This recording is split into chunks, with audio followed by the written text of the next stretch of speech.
같이 읽겠습니다.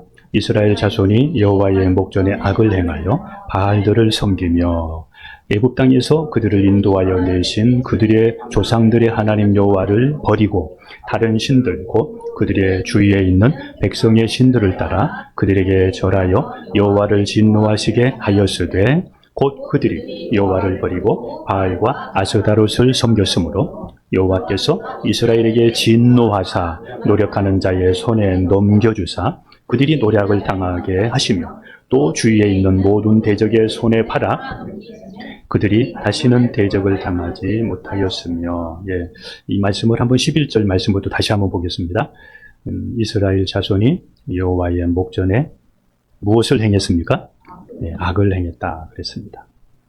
하나님의 백성들이 지금은 이제 이 내용은 여호수아가 죽고 가나안 땅에 들어가서 일어난 일이에요. 얼마 되지 않은 일입니다.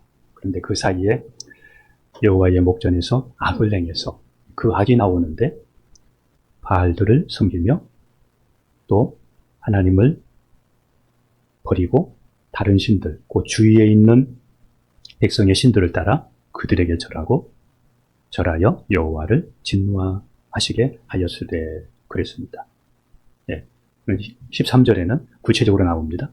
같이 읽습니다. 그들이 여호와를 버리고 바알과 아스다롯을 섬겼으므로. 14절입니다. 여호와께서 이스라엘에게 진노하사 노략하는 자의 손에 넘겨주사 그들이 노략을 당하게 하십니다. 자, 여기 보면은 특별히 이제 사사기를 보게 되면 모압, 또 미디안, 블레셋이 나오거든요. 근데 그 나라들에게 이스라엘을 이렇게 팔았습니다. 이렇게 넘겨줬어요. 그들을 몽둥이로 삼아서 이스라엘을 때리게 한 것이죠. 왜 그렇게 했느냐면 하나님을 잊어버리니까. 이렇게 하나님께서 그들에게 징계하신 내용이 나옵니다. 오늘은 하나님께 다스림 받아 살자라는 제목으로 말씀을 나누려고 합니다. 사사기는 여호수아가 죽은 다음부터 사무엘이 나오기까지, 사무엘까지 약 한 300년의 기간을 사사기라 이렇게 이야기합니다. 가나안 땅에 이스라엘 백성들이 이제 정착해서 그곳에서 살게 되는데 각 지파별로 땅 분배가 되어져서 자기 그 지경 안에서 함께 살아가고 있었습니다.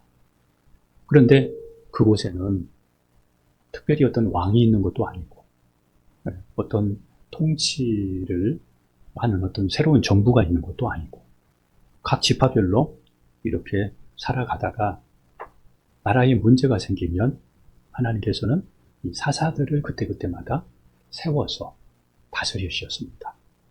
이 사사를 지도자라 이렇게도 이야기하고 또 원문의 뜻은 재판관, 판사 또 이런 뜻도 있습니다. 이러한 사사들을 세우셔서 하나님이 이제 이스라엘 백성들을 인도하시는데 그 내용이 이제 사사기의 내용입니다. 사사기의 내용을 정리를 먼저 한번 해드리면 사사기의 핵심은 1장에서 2장 초반까지는 여호수아서하고 이어져요. 그래서 여호수아 시대에 가나안 땅을 정복했던 그 정복이 사사기 초에서도 계속 이어져요. 유다 지파도 정복한 내용이 나오고 이러한 정복에 대한 내용이 계속해서 이어집니다. 그리고는 이제 사사기 2장 9절에서 3장에 이렇게 들어가서는 사사들이 어떻게 해서 등장하게 되었는지가 나와요. 여호수아가 죽은 후에 각 지파가 자신들이 분배된 곳에서 독립적으로 이렇게 살다가 가나안 땅에 사는 사람들과 이제 서서히 타협도 하고 교류도 하고 예를 들어서 브리스 족속 그 딸이 너무 예쁘대. 예전에는 공주였대. 그러면은 또 그런 자매들을 또 며느리로 삼기도 하고 휘 족속의 그 청년이 귀족이었대. 예전에는 왕자였대.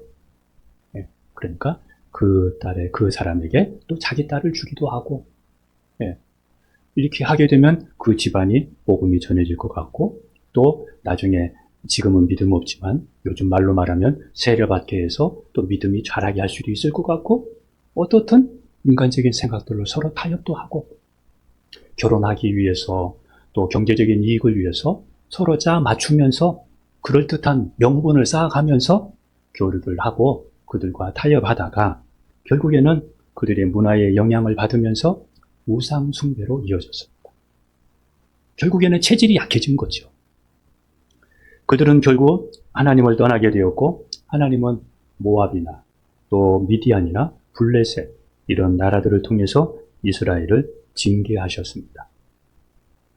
나라들을 통해서 그 나라를 이제 정복하게 하니까 종이 되잖아요. 예. 또 나라는 그 지배한 나라에게 곡물을 제공하고 모든 것을 다 좋은 것은 다 빼앗기잖아요. 그러니까 너무 힘드니까 회개하고 하나님을 찾습니다. 하나님 도와주세요. 하나님께 부르짖습니다. 그러면 하나님께서 그 기도를 들으시고 사사를 세워서 그 사사를 중심으로 외적을 물리치게 합니다. 그리고 나서 또 이제 평안하면 또다시 또 이렇게 타락하는 부분이 반복돼요. 그러니까 이렇게 해서 사사가 등장하게 되었다 이겁니다.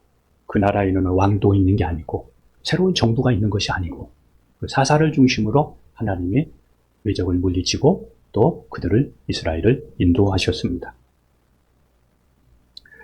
우리도 기억해야 될 것은 가나안 땅과 같은 이 세상에 살면서 말씀대로 살고 또 하나님 중심으로 살면서 세상에 영향받지 않아야 된다는 것을 우리가 기억해야 됩니다. 네. 말씀 중심, 하나님 중심으로 살면서 영향받지 않는 것. 이게 중요합니다. 영향받으면 행복하기보다는 하나님의 징계를 받을 수 있습니다. 반드시입니다. 이렇게 사사들의 시대가 이제부터 시작이 되는데 이 대표적인 사사들의 이야기가 사사기 3장에서 16장까지 이어져요. 그러니까 길지요. 3장에서 16장까지가 이 사사들의 이야기. 그러니까 이스라엘 백성들이 우상을 숭배하고 하나님을 떠나고 또 매맞고 부르짖으면 또 사사들이 일어나서 이제 또 평안해지고 또다시 또 반복되고 이런 이야기가 16장까지 이어지는데 최초의 사사가 온니엘이라고 온니엘이 최초의 사사고 그 대표적인 사사들 몇 사람을 들자고 하면 또 왼손잡이 사사 특별히 모압 왕 에굴론을 죽인 그 에훗이 있고 그 다음에 드보라는 여자 사사인데 바락과 함께 가나안 왕 야빈을 물리치는 그런 내용이고 또 여러분이 잘 아는 기드온은 300명의 용사로 미디안을 이기잖아요. 그러한 내용. 그리고 입다는 암몬 자손과의 전쟁에서 승리를 하지만 그가 하나님께 경솔한 소원을 하잖아요. 그래서 자기 딸을 제물로 바치는 그런 부분이 입다 사사예요. 그리고 또 한 사람이 있죠. 블레셋과의 싸움에서 유명한 누구죠? 삼손. 그런데 나중에 드릴라에게 배신을 당해서 그가 노예처럼 그리고 마지막에는 죽게 되는데 죽음으로 또 승리를 하게 되지요. 이런 이야기들이 16장까지 이렇게 이어지게 돼요. 그리고 사사기 17장에서 21장 사이에는 여기에 사회적으로나 종교적으로 타락한 두 이야기가 나와요. 여러분들이 성경을 읽을 때 이 두 이야기를 분별할 줄을 알아야 돼요. 이게 어떤 내용인가를 알아야 돼요. 그 첫 번째 이야기는 사사기 17장에서 18장에 나오는데 여기에는 미가라는 사람과 그의 가정 그리고 단지파 이야기가 나와요. 에브라임 그 산지에 미가라는 사람이 살고 있었는데 이 사람이 자기 어머니의 돈을 훔쳐요. 은 1,100을 훔쳤다 그래요. 그러니까 어머니가 은 1,100을 잃어버렸으니까 얼마나 속상해요. 그래서 이거를 내 돈을 가져간 사람은 저주를 받을지어다 막 이렇게 하면서 늘 말을 하는 거예요. 그런데 그 돈을 이 미가가 훔쳤거든, 아들이. 그러니까 이것 때문에 이제 괴로워하다가 자기 어머니에게 어머니 이래서 제가 돈을 훔쳤어요. 그러면서 어머니에게 그 은 1,100을 드려요. 그러니까 이 미가의 어머니가 그것으로 은으로 신상을 하나를 만들어요. 신상을 만들고 그리고는 집안에 신당을 세워요. 예. 이게 타락의 이야기예요. 예. 종교적인 타락의 지금 이야기를 하고 있다 이겁니다. 신상을 비록 특별히 이스라엘 그 집안에 이스라엘 사람들이 이렇게 신상을 만들어서 집안에다가 신상을 세워요. 우리가 이곳에서 처음에 교회를 개척할 때에 우리 교회에 출석하는 분 중에 집에 가면은 그 집안에 불상이 있었어요. 네. 그래서 제가 그분한테 저 불상을 치우자고, 내가 불상을 치우겠다고 그렇게 하는데 두려워서 불상을 못 치우더라. 네. 그냥 불상만 있는 게 아니라 거기에 불상도 있고 그 방이 그렇게 아주 신전처럼 그렇게 되어 있었어요. 근데 여기에도 그런 신전을 거기에 세우고 그리고는 미가의 어머니가 제사장들이 입었던 에봇을 만들게 해요. 그리고 그 아들에게 에봇을 입히고 아들이 그 집안의 제사장이 되게 해요.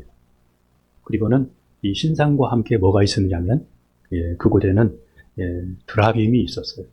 이 드라빔은 가정의 우상이거든요. 이걸 가지고 뭐 이렇게 잘 되겠는 여터는 이렇게 우상처럼 이렇게 하는 가정 우상이거든요. 이걸 가지고 자기 가정의 복을 위해서, 행복을 위해서 이 신상을 활용을 하고 또 다른 사람들에게도 이걸 가지고 요즘으로 말하면 점도 쳐주기도 하고 이걸 가지고 그런 종교 행위를 행했던 것이에요. 그러다가 어느 날 한 레위 청년이 그 앞을 지나가는데 알고 보니까 레위 청년이에요. 레위 지파의 청년이에요. 그래서 그 레위 청년을 미가의 집에 드려요. 그래서 우리가 월 얼마씩 줄 테니까 여기에서 너도 평안하게 먹고 살면서 안정된 삶을 살면 어떻겠느냐 이렇게 이야기하니까 이 레위 청년이 오케이. 그래서 이제 그 집에 들어가서 가정의 제사장 노릇을 해요. 서로 자기들의 필요에 따라서 이렇게 저렇게 살아가는 그런 모습들이에요. 그러다가 얼마 후에 단지파, 지금 이스라엘 내에서 이루어진 것이에요. 이 단지파가 이제 이때 당시에도 계속해서 정복이 이루어졌거든요. 라기스라는 지역을 정복하기 위해서 그곳을 엿보러 왔다가 이 미가의 집 앞으로 지나가면서 미가의 집에 들리게 돼요.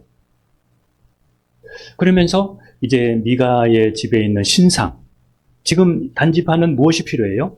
정복을 해야 되는데 그것을 정복을 해야 될지 또 정복을 하면 도움이 필요하는데 그 도움이 필요하기 위해서 여러 가지 게 맞으면서 결국은 이 미가의 집에 있는 이 신상을 이 단지파가 훔쳐요. 강제적으로 훔쳐서 그들이 안 된다고 이렇게 이야기해도 그 무력으로 그거를 해서 그리고 그 미가의 집에 있던 그 레위 제사장을 데리고 가요. 그리고 단지파가 그거를 신전으로 삼고 섬겨요. 그 시대는 교회는 있는데 교회가 타락하여 하나님이 없는 그러한 시대였습니다. 우상을 만들지 말라는 것을 어기고 그리고 우상을 자기 자신을 위해서 우상을 만들고 그리고 신앙을 이렇게 사유화하면서 물질적인 안정 때문에 또 옮겨 다니는 레위 제사장의 가정들 이런 것을 보면서 그 시대의 종교가 얼마나 타락했는지 이거를 알게 합니다. 두 번째 이야기가 나오는데 사사기 19장에서 21장에 나오는 내용이에요. 이 내용은 레위인의 첩 이야기가 나와요. 한 레위인이 첩과 함께 여행을 하다가 베냐민 지파가 사는 그 기브아 성읍에서 잠깐 머물게 돼요. 그런데 저녁에 이 베냐민 지파의 사람들이 이 레위인이 머물던 그 숙소에 이렇게 와서 그 숙소의 주인에게 오늘 이 가정에 들어온 그 레위인을 내놔라 하는 거예요. 동성애를 염두에 두고 한 거예요. 내놔라. 그렇게 할 때에 이 주인이 레위 첩을 내줘요. 그러니까 이 불량배들이 레위 첩을 폭행하고 이렇게 하면서 레위 첩이 학대를 당하고 그러면서 거기에서 죽어요. 예. 이 장면은 우리가 창세기 19장에 소돔과 고모라 성의 롯 이야기와 비슷해요. 롯이 거기에 있었는데 거기에 천사가 오잖아요. 그때에 그 천사를 내놓으라고 오잖아요. 우리가 그들을 상관할 테니까. 그 사건과 비슷한데 근데 이 사건은 외국에서 일어난 사건이 아니라 이스라엘 내에서 하나님의 백성들 사이에서 일어난 사건이에요. 레위인은 죽은 첩을 12조각으로 나누어요. 그리고 12지파에게 한 조각 한 조각씩 다 보내요. 받은 12지파가 분이 세상에 이런 일이. 그래서 그들이 함께 모여서 결론을 내리는 것이 이 베냐민 지파에게 찾아가서 그 범죄자들을 내놔라. 이렇게 해요. 내놔라. 그런데 베냐민 지파가 그걸 거절을 해요. 이 거절한 이유를 보면 정확하게는 안 나왔지만 그곳에 그냥 평범한 불량배가 아니라 어떤 유지되는 이런 사람들도 다 그런데 개입되었기 때문에 이거를 내줄 수가 없는 그런 문제도 있었을 것으로 봐요. 결국에는 베냐민 지파가 이것을 거절하니까 이스라엘에 내전이 일어나요. 그래서 각 지파에서 모여서 베냐민 지파를 쳐서 베냐민 지파의 남자들이 죽습니다. 이제 남자들이 다 죽으니까 베냐민 지파에 이제 나라가 소멸될 수 있잖아요. 그러니까 또 이스라엘 지파들 사이에서 또 이런 이야기를 꺼내요. 이제 베냐민 지파가 대를 이을 수 있도록 해줘야 되지 않겠니? 그러면서 그들이 폭력적인 방법으로 다른 곳에서 여자들을 강제적으로 취하게 해요. 그래서 이 여자들을 베냐민 지파에게 돌려주게 되는데 이 사건을 통해서 그 시대가 도덕적으로 그리고 성적으로 얼마나 타락했는가를 보여줘요. 그러니까 이 단순한 첩 얘기가 아니라는 이야기죠. 예, 이런 일이 있어서 베냐민 지파가 전쟁했다 이런 이야기가 아니라 타락의 이야기예요. 예, 그리고 아까 말씀드렸듯이 미가와 단지파 이야기도 역시 타락한 지파들의 모습을 우리에게 보여주고 있다는 것입니다. 이 사사기에는 반복되는 패턴이 있어요. 예, 몇 년마다 이 주기적으로 반복되는 패턴이 있는데 첫째는 하나님을 떠나서 우상 숭배에 빠져요. 여러분 우상이 뭐죠?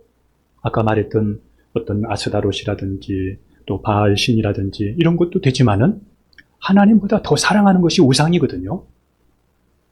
그것이 요즘에는 물질이 될 수도 있고 자식이 될 수도 있고 그리고 우리에게 있는 어떤 쾌락이 될 수도 있거든요. 즐거움이 될 수도 있거든요. 하나님보다 더 사랑하는 거. 이런 데 빠지게 되는 거예요. 하나님께서 이럴 때에 이방 민족을 들어서 또 주변 나라들을 통해서 이스라엘을 징계하셨어요. 자, 세 번째는 아프니까 힘드니까 하나님 살려주세요. 기도예요. 네 번째는 하나님이 사사를 세워서 그 문제를 해결해 줘요. 그리고 다시 평안하면 또 우상숭배에 빠져요. 이것이 수십 차례 계속해서 일어나게 되는 거예요. 계속해서. 사사기는 우리의 이야기일 수 있습니다. 지금 우리의 이야기가 반복되고 또 반복되어져서 우리가 이렇게 살고 있는 우리의 모습일 수 있습니다. 이러한 악순환의 패턴을 우리가 어떻게 하나님 중심의 신앙으로 이거를 바꿀 수 있을까? 어떻게 이런 삶을 중단하고 하나님 중심의 신앙으로 이거를 바꿀 수 있을까? 그 첫 번째 방법은 하나님을 알고 경험해야 합니다. 사사기 2장 10절을 읽겠습니다. 같이 갑니다. 그 시대의 사람도 다 그 조상들에게로 돌아갔고 그 후에 일어난 다른 시대는 여호와를 알지 못하여 여호와께서 이스라엘을 위하여 행하신 일도 알지 못하였더라. 하나님을 점점 모르면 경험하지 못하면 신앙을 잃어버려요. 우리도 그렇고 우리의 자녀들도 그래요. 신앙은 자동적으로 그냥 유지되는 게 아니에요.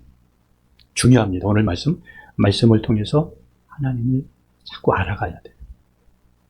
그리고 기도를 통해서 하나님의 은혜를 경험하고 자꾸 체험해야 돼요. 자, 말씀을 통해서 하나님을 알아가고 기도를 통해서 하나님의 은혜를 경험하고 자꾸 체험해야 돼요. 그래서 여러분의 모든 문제들을 말씀과 기도로 풀어가면서 하나님을 체험을 해야 돼요. 그래서 성경을 읽고 기도하지 않으면 하나님을 경험하고 하나님의 은혜를 체험할 수가 없어요. 그러지 않겠어요? 체험할 수가 없어요. 그러다 보니까 믿음이 약해지고 그리고 점점 하나님을 떠나가게 되는 거예요. 그리고 우리의 후손들은 이제 더더욱 하나님의 살아계심을, 하나님의 은혜를 체험하지 못하니까 그냥 불신자가 되는 거예요. 이렇게 되는 거예요. 그러면 이 문제를 해결하기 위해서는 우리의 가정에서 가정 예배를 통해서 말씀과 기도를 통해서 어머니가 이거를 하나님을 알고 하나님의 은혜를 경험하고 이거를 자녀들에게 들려줘야 돼요. 그리고 자녀들과 함께 그거를 경험하게 해야 돼요. 하나님이 살아계시라는 것을 경험하게 해야 돼요. 경험하게 해야 돼요. 큰 문제든 작은 문제든 우리 함께 기도하자. 우리 하나님께 기도하자. 네. 우리 둘째 우리 며느리가 전날에 이제 학교를 집 가까운 쪽으로 옮길 수 있도록 하나님 집 가까운 쪽으로 좋은 학교 배정받게 도와주세요. 이렇게 이제 기도하는데 또 걸어서 갈 수 있는 진짜 가까운 쪽으로 이렇게 배정이 됐어요. 이게 뭐예요? 하나님께 기도하면서 하나님의 은혜를 하나하나 체험하면서 하나님 진짜 살아계시네. 하나님이 우리와 함께 계시네. 이거를 경험하면서 살아갈 수 있도록 우리도 그리고 우리의 자녀들도 이렇게 경험하게 하는 것이 필요해요. 우리는 하나님이 살아계시고 또 하나님의 은혜를 경험하면서 하나님이 살아계시고 또 하나님의 말씀에는 능력이 있잖아요. 진짜잖아요. 그러니까 이 신앙으로 우리가 점점 우리가 깊어져서 다른 것의 신앙을, 다른 것에 또 우리의 시선을 빼앗기지 않고 믿음이 약해지지 않도록 우리가 힘써야 돼요. 이게 우리에게 필요해요.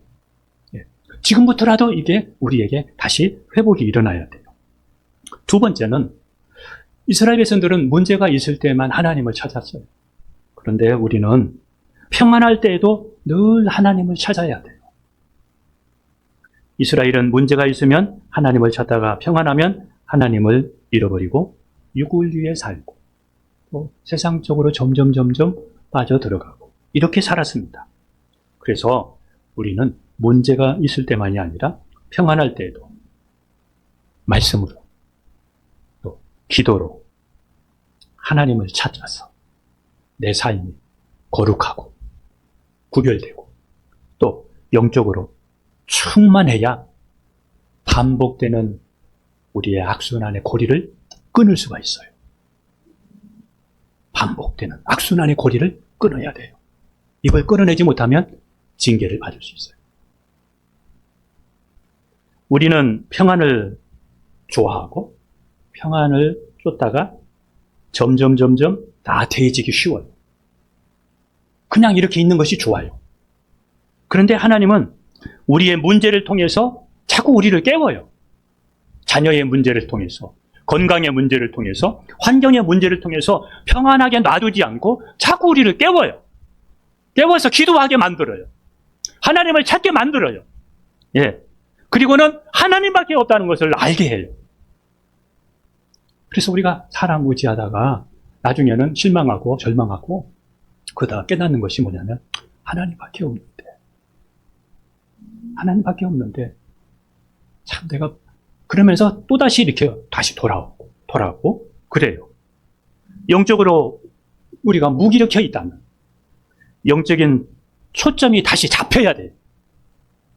영적으로 우리가 초점이 흐려져 있다면 다시 초점을 잡아야 돼요.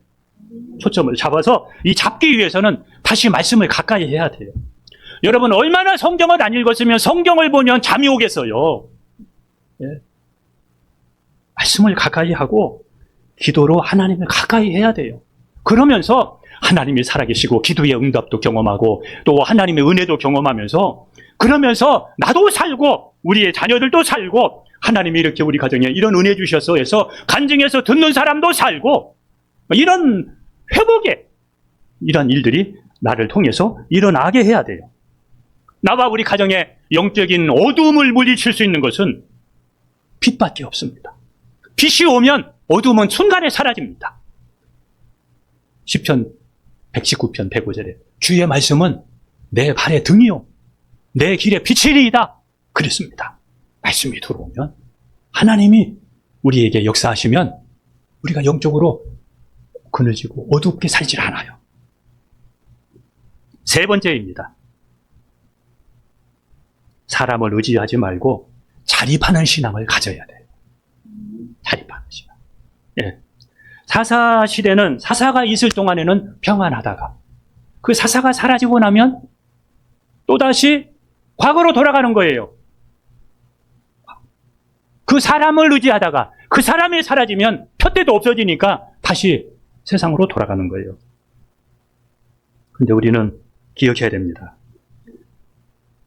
스스로 서지 못하고 사람에게 의존하는 신앙을 가지면 그 신앙 오래가지 못해요. 여러분, 지금 우리 교회에서 신앙생활 하면서 여러분의 신앙을 자립시키십시오. 그렇지 않으면 목사 없어지면 여러분의 신앙도 무너질 수 있어요. 우리는 기억해야 됩니다. 지도자는 없어도 하나님은 살아계십니다. 그 하나님께 우리가 초점을 두고 하나님 바라보면서 우리의 신앙이 자립되게 이렇게 우리를 신앙을 세워가야 돼요. 환경이 바뀌어도 흔들리지 않는 신앙. 여러분의 신앙을 누구에게 맡기지 마시고 여러분 내 문제잖아요. 평생 내 문제잖아요. 그러니까 누구에게 의지하기보다도 자립해야 돼요. 자립해야 돼요. 목사보다도 누구보다도 주님을 사랑하고 성경을 알고 그래서 내 신앙이 어디에다 내놔도 무너지지 않도록 이렇게 우뚝 여러분 세워져야 됩니다. 사람 따라가지 말고 큰 교회 따라가지도 말고 목사 따라가지도 말고 하나님 따라가고 예수님 따라가고 말씀 따라가야 내 믿음 지킬 수 있습니다. 하나님께서는 이스라엘이 12지파가 이렇게 분배되어서 분산되어서 지금 살아가고 있잖아요. 하나님이 원하시는 이스라엘에게 원하시는 것이 무엇인지를 제가 말씀드리려고 해요. 12지파가 각각 흩어져서 이렇게 살아가는데 가나안 땅에는 하나님께서 48개의 성을 레위인들에게 주어서 그 레위인들이 각 지파의 성에 살면서 교육을 시켰어요. 성경을 가르치게 했고 또 제사를 드리면서 하나님과의 관계, 예배를 제사장들을 통해서 레위인들을 통해서 이어지게 했어요. 그러니까 이 레위인들을 통해서 말씀을 배우고 하나님을 예배하면서 누구의 간섭 없이도 자발적으로 말씀에 순종하는 이 성숙한 백성이 되기를 원하셨어요. 말씀을 듣고 그리고 기도하면서 누가 간섭하지 않아도 그때 시대는 왕이 없었잖아요. 그냥 말씀 따라 살면서 성숙하게 하나님 중심으로 살기를 원하셨다는 것입니다. 하나님은 모세가 죽을 때에 여호수아를 지도자로 세워주셨어요. 그런데 여호수아가 죽을 때는 누구를 세워주지를 않았어요. 저는 여기에 하나님의 뜻이 있다고 생각해요. 예. 하나님이 이스라엘의 지도자이시고 하나님이 이스라엘의 왕이시기 때문에 하나님의 법도와 규례를 지키면서 자발적으로 말씀에 순종하도록 원하셨던 거예요. 하나님을 왕으로 모시고 자발적으로 말씀에 순종하면서 그렇게 살기를 원하신 거예요. 그런데 이러한 삶이 무너진 거예요. 그러면 어떻게 하면 이러한 삶을 우리가 다시 회복할 수 있을까? 첫째는 하나님의 말씀을 제가 우리 지금까지 했던 말씀을 좀 중심으로 해서 말씀을 드리겠습니다. 말씀을 우리의 마음에 새겨야 돼요. 말씀대로 살려면 귀에만 있으면 안 돼요. 머리에만 있으면 안 돼요. 말씀이 마음에 있어야 돼요. 그래서 신명기 6장 6절에 이렇게 말합니다. 같이 읽겠습니다. 오늘 내가 내게 명하는 이 말씀을 너는 마음에 새기. 이거는 마음에 새기라. 이거는 새겨지려면 한두 번 해서는 안 새겨져요. 예. 이 돌에 새기려고 그러면 얼마나 많이 이렇게 해야 새겨지겠어요. 묵상하고 늘 그 말씀을 암송하면서 서서히 새겨지면 한 번 새겨지면 잘 안 잊어버려요. 안 잊어버려요. 그래서 말씀이 여러분의 마음에 이렇게 새겨지게 하십시오. 여러분의 마음에 말씀을 두고 말씀이 내 안에서 말씀이고 이 말씀에 내가 반응하면서 살아야 돼요. 이 말씀은 곧 하나님이니까. 요한복음 1장 1절에 이 말씀은 곧 하나님이시니라. 그러니까 말씀이 내 안에 새겨져 있고 말씀 사랑은 곧 하나님 사랑이고 그리고 이 말씀이 내가 반응해야 돼요. 신앙은 무엇의 통제보다 우리의 마음에 이 말씀의 다스림을 받으면서 움직이고 반응하고 순종하고 이게 중요해요. 보이는 뭔가가 아니라 하나님의 말씀이 나를 움직이고 그 말씀을 따라가는 거. 그러니까 내 마음이 이게 살아있어야 돼요. 내 마음이 좋은 밭이 돼야 돼요. 예. 모세는 이렇게 말했습니다. 이 사건을 가리켜서 모세는 이스라엘 백성들에게 이 신명기에 보게 되면 신명기 10장 16절인데 같이 한번 볼까요? 같이 갑니다. 그러므로 너희는 마음에 할례를 행하고 다시는 목을 곧게 하지 말라. 예. 모세는 이스라엘 백성들에게 마음에 할례를 해라 이렇게 말해요. 이 마음이 할례를 해서 마음이 하나님께 속해서 할례가 뭐예요? 하나님의 백성이라는 표잖아요. 이 마음에 이 목이 곧은 또 인간적인 세상적인 옛 습관, 옛 사람의 모습들 이거를 잘라내고 마음이 할례를 받아서 우리의 마음이 하나님께 속해야 된다는 겁니다. 그래서 우리의 마음에 이 표가 있어야 된다는 거예요. 마음의 표가. 내 마음에 이 마음이 내 마음에 하나님의 표. 그래서 이거를 모세는 마음의 할례라 이렇게 말했어요. 할례. 하나님의 백성이라는 표. 여러분, 하나님의 말씀이 내 안에서 나를 인도하고 알게 하고 반응하는 이것이 여러분에게 살아있기를 축복합니다. 우리의 마음이 하나님을 만나서 마음을 다하고 힘을 다하고 목숨을 다하고 이렇게 하나님을 사랑하면서 말씀을 따라가고 하나님 따라가야 돼요. 하나님의 백성은 거치장이 아니라 이렇게 우리 마음 단장이에요. 그래서 사람은 외모를 보지만 나 여호와는 중심을 보신다고 말씀했습니다. 사무엘상 16장 7절인데 여러분 참고하기를 바라요. 그 다음에는 두 번째는 하나님을 경외하는 마음이 있어야 돼요. 우리 마음에. 믿음의 삶은 하나님을 경외하는 이 경외심에서 나와요. 하나님을 두려워하고 공경하는 크게 여기는 이 경외심에서 믿음의 삶이 나온다는 이야기예요. 하나님을 진정으로 경외하는 사람은 누가 뭐라고 하는 사람이 없고 또 보는 사람이 없어도 갈짓자로 걷지 않고 믿음의 길을 반듯하게 갈 수 있어요. 왜냐하면 하나님이 두려우니까, 하나님이 무서우니까, 하나님이 더 크니까 흔들리질 않아요. 우리에게, 여러분에게 자유가 있다고 해서 하고 싶은 것을 다 할 수 있는 것이 아니에요. 그렇게 되면 결국 방종하게 되고, 방종은 사사기에 있는 이스라엘 백성들처럼 이렇게 우상숭배로 가게 돼요. 각각 자기가 있는 지역에서 각 지파대로 그냥 잘 살고 좋은 데 시집가고 돈 많이 벌고 이렇게 하는 것이 그게 자유가 아니었어요. 그것은 방종으로 이어졌습니다. 진짜 자유는 하나님을 경외하는 가운데 누리는 자유예요. 풀린 자유는 자유가 아니라 방종이에요. 지금 우리가 하고 있는 자유는 자유가 아니라 지금 방종일 수 있어요. 방종을 자유로 착각할 수 있어요. 사사기 시대가 무너진 것은 하나님에 대한 경외심이 없었기 때문에 그래요. 하나님을 안 무서워하니까 세상에 무서울 것이 뭐가 있겠습니까? 세 번째는 육신의 소원을 따르기보다는 성령으로 살아야 돼요. 우리는 결심만으로 우리 신앙이 지켜지질 않아요. 그래서 하나님은 돌판에 새긴 율법으로 우리가 살기보다는 마음에서 역사하는 성령으로 살도록 하셨어요. 한번 말씀 보겠습니다. 예수께서 36장 27절입니다. 같이 갑니다. 또 내 영을 너희 속에 두어 너희로 내 율례를 행하게 하리니 너희가 내 규례를 지켜 행할지니라. 예. 말씀을 마음에 새기고 하나님을 경외하면서 성령으로 인도하심을 따라 살아가는 것. 이 삶이 너무너무 중요해요. 이거는 보이지가 않아요. 내가 영적으로 아까 하나님을 가까이 할 때 갈 수 있는 그 길이에요. 영적인 길이에요. 이게 어둡지 않고 환하게 밝게 이 리듬을 타야 돼요. 이 신앙의 리듬이 깨지면 안 돼요. 하나님이 원하시는 삶은 어떤 제도보다 하나님을 경외하고 우리의 마음이 성령의 다스림을 받아 사는 것. 이것이에요. 그러므로 우리는 이렇게 기도해야 됩니다. 성령 하나님, 제 마음을 다스려 주옵소서.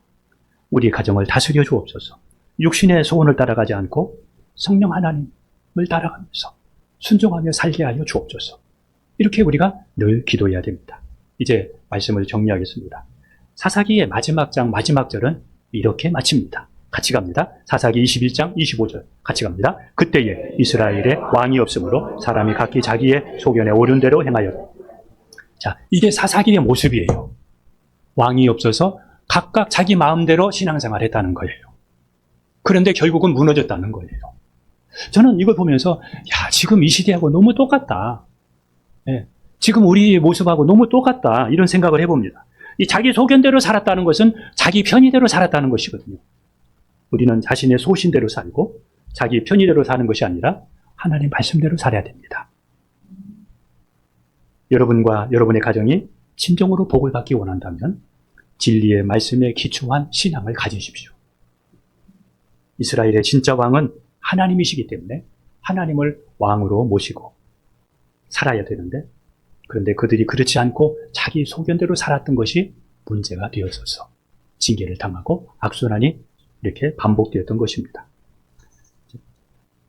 말씀보다 내 판단이 앞서고 순종보다 계산이 앞서고 하나님의 뜻보다 내 감정이 기준이 되지 않아야 됩니다. 우리 마음의 중심에 하나님을 두고 자신의 소견이 아니라 하나님의 말씀을 기준 삼아 살 때에 사사기의 삶을 살지 않고 우리가 하나님이 주신 그 약속의 복을 누리며 살아갈 줄로 믿습니다. 말씀 정리합니다. 각자 자기의 소견대로 사는 것은 왕의 부재가 아니라 결국은 우리의 중심에 하나님 중심으로 살지 못한, 하나님을 왕으로 섬기지 못하는 그 삶이 문제였습니다. 하나님은 부르짖는 하나님의 백성들의 소리를 늘 듣고 계셨습니다. 우리가 결단하고 부르짖어야 할 것은 하나님, 나의 소견대로 살지 않게 해주시고 하나님을 왕으로 모시고 살게 하여 주옵소서. 이렇게 우리는 늘 기도해야 됩니다. 그래서 하나님의 말씀에 다스림을 받고 성령 하나님의 인도하심을 받아 살아가는 것, 이것이 저와 여러분의 기도가 되기를 축복합니다. 기도하겠습니다. 모든 걸 잃은 그날에도 나는 주를 떠나지 않았네. 침묵 속에서 무너져도 주의 이름만 부르짖었네. 전주 없이 닥친 시련이 내 영혼을 흔들어도 주신 이도 거두신 이도 오직 주 한 분이시기에 마침내 주의 손이 다시 날 일으키시네. 깊은 눈물의 밭에서 은혜가 꽃피네. 내 고통의 끝에 주의 얼굴을 보았네. 처음보다 더 복된 삶 주의 손 안에 있네. 사람은 떠나지 않으셨네.